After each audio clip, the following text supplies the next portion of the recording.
Ndabaramukije mwese abariko barankurikirana.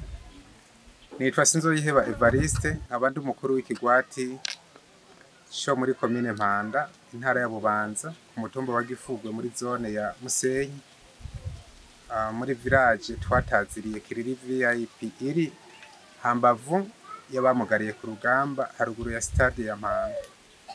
Sanze ndongoye iki kigwati kikaba kirimo ingo 68.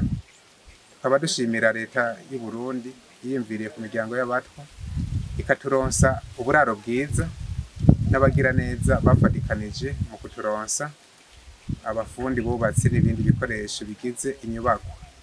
Hanyuma turashima ibikorwa byinshi bimaze gukorwa na leta yo kuturonsa itongo twubatsemo iki kigwati. Ikindi naco turiko turiyungunganya, twariyungunganije turagira koperative yifatweho kuki Gifugwe. Iyo koperative tukaba turiko turakora ibijanye n'uburimyi, kurima utuntu dutandukanye kugira ngo twiyungunganye mu buzima bwa misi yose. Hanyuma kandi hariho umugwi wo kuziganya twashizeho kugira ngo twiyungunganye, aho tuziganya rimwe mu ndwi zibiri ibihumbi 2, mu kwezi tuziganya ibihumbi 4. Je twabikoze kugira ngo dutegekanirize kazoza kahirya y'ejo, aho umunwanyi wa koperative azoba abuze mituweli akayironka, azoba agwaye tukamushikako, hanyuma amafaranga tuzoyakoresha ibitandukanye kugira ngo vyungukire koperative natwe dutere imbere nk'abandi. Hanyuma turifuza umuntu wese yoshobora kudufata mu mugongo, kuko isorosoro rigwira iyo rija.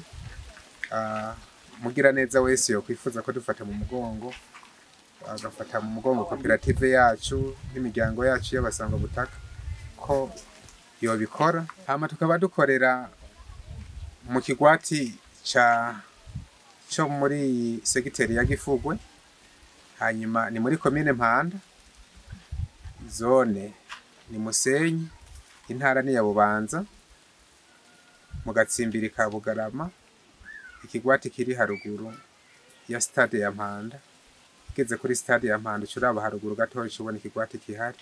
Wo kwifuza ko dushigikira yoshika aha hantu dukorera. Hanyuma nimero ya telefone yanje nk'umukuru w'ikigwati nkaba n'umukuru wa koperative ni 68 699 447 68 699 447. Murakoze.